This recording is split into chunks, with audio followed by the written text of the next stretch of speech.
மிதுன ராசி. ஸோ மிதுன ராசிக்கு வந்து பார்த்திங்கன்னா உங்களது ராசியாதிபதி புதன். புதன் வந்து 7ல் இருக்கும்போது எந்த மாதிரி விஷயங்கள், புதிய நிலபுலன்கள் சொத்துக்கள் வாங்கலாம் அப்படிங்கிற எண்ணங்களை கண்டிப்பாக கொடுக்குங்க. ஸோ அது மட்டும் இல்லாமல் பூர்வீகம் சம்பந்தமான விஷயங்கள் ஏதாச்சும் உங்களுக்கு வந்து வர வேண்டிய லேண்டோ இந்த மாதிரி விஷயங்கள்லாம் கிடைக்கிறதுக்கான வாய்ப்புகள் நல்லாவே இருக்குது.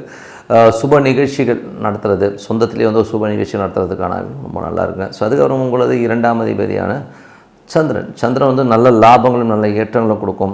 வெள்ளி சனிக்கிழமைகளில் வந்து கொஞ்சம் சின்ன சின்ன விரயங்களை ஏற்படுத்தலாம். கொஞ்சம் வந்து குடும்பத்துக்காக கொஞ்சம் செலவு பண்ணுறமான சூழ்நிலை கண்டிப்பாக ஏற்படுத்தும். 3ஆம் அதிபதியான சூரியன் உங்களுக்கு வந்து 7ல் இருக்கும்போது கொஞ்சம் ஜாலியாக இருக்கணும்னு தோணும்.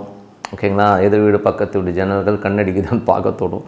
ஸோ இதெல்லாம் கொஞ்சம் அவாய்ட் பண்ணிக்கணும். ஓகேங்களா, இந்த மாதிரி சில விஷயங்கள் கண்டிப்பாக மனசில் வந்து ஒரு பட்டாம்பூச்சி பறக்கிறதுக்கான வாய்ப்புலாம் நிறைய இருக்குது. அது கொஞ்சம் அவாய்ட் பண்ணிக்கிறது ரொம்ப ரொம்ப நல்லது.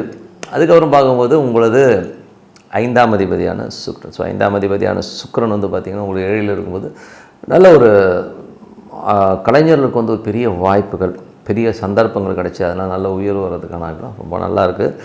அதுக்கப்புறம் பார்க்கும்போது ஒரு 6ஆம் அதிபதியான செவ்வாய் 7ல் இருக்கும்போது வேலையில் நல்ல ஏற்றங்கள் நல்ல லாபங்கள் வர்றதுக்கான வாய்ப்பு, நல்ல ஒரு அங்கீகாரம் கிடைக்கிறதுக்கான வாய்ப்பு ரொம்ப சிறப்பாக இருக்குது. அதுக்கப்புறம் உங்களுடைய 7ஆம் அதிபதியான குரு உங்களது ராசியிலே இருக்கும்போது திருமணம் கைகூடி வர்றதுக்கான வாய்ப்புகள் ரொம்ப அற்புதமாக இருக்குது. ஸோ ஏதோ சுப நிகழ்ச்சிகள் நடத்துறதுக்கான வாய்ப்புகளும் அற்புதமாக இருக்குங்க. உங்களை நீங்களே திருப்திப்பீங்க. இப்போ வக்கரமாக இருக்கணும், சில நேரத்தில் கொஞ்சம் அடமெண்ட்டாக இருக்கிறதுக்கான வாய்ப்புகள் இருக்குது. கணவன் வந்து மனைவியும் வந்து கொஞ்சம் அந்த ஈகோ கிளாஷஸ் வர்றதுக்கான வாய்ப்பு, அதை மட்டும் கொஞ்சம் அவாய்ட் பண்ணிக்கிங்க. 8ஆம் அதிபதி. ஸோ 8ஆம் அதிபதி வந்து பார்த்திங்கன்னா உங்களுக்கு வந்து 8, 9ஆம் அதிபதியான சனி 10ல் இருக்கும்போது தொழிலில் வந்து ஒரு பெரிய இன்வெஸ்ட்மெண்ட்ஸ் இதெல்லாம் வந்து இப்போ பண்ணாமல் இருக்குது நல்லது. ஏன்னா வந்து ஏதாச்சும் அது குருவுடைய சாரத்துக்கும் கொஞ்சம் பிளாக் ஆகிறதுக்கான வாய்ப்புகள் இருக்குது.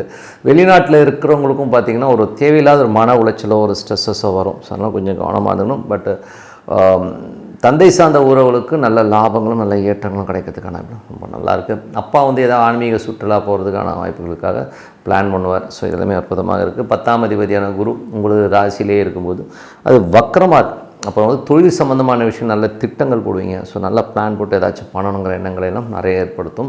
ஸோ அதெல்லாமே ரொம்ப சிறப்பாக தான். 11ஆம் அதிபதி 11ஆம் அதிபதியான செவ்வாய் வந்து பார்த்திங்கன்னா உங்களுக்கு வந்து 7ல் இருக்கும்போது சுப நிகழ்ச்சிகள் வந்து கைகூடி வர்றதுக்கான வாய்ப்புகள்லாம் இருக்குது. ஸோ நல்ல ஒரு சந்தோஷம் குதூகலத்தோடு வந்து லைஃப்பை என்ஜாய் பண்ணணும் அப்படிங்கிற எண்ணங்களை எல்லாமே தூண்டிவிடும். அதுக்கப்புறம் பார்க்கும்போது உங்களுக்கு 12ஆம் அதிபதியான சுக்கிரனும் உங்களுக்கு வந்து 7ல் இருக்கும்போது கணவன் மனைவி வந்து ஜாலியாக ஒரு ஃபன்னாக ஒரு டூர் போகிறது, குழந்தைகளோடு வந்து ஒரு வெளிநாடு வெளியூர் பிரயாணங்கள் ஒரு ஃபங்க்ஷன் போகிறமான சூழ்நிலை கண்டிப்பாக ஏற்படுத்துங்க.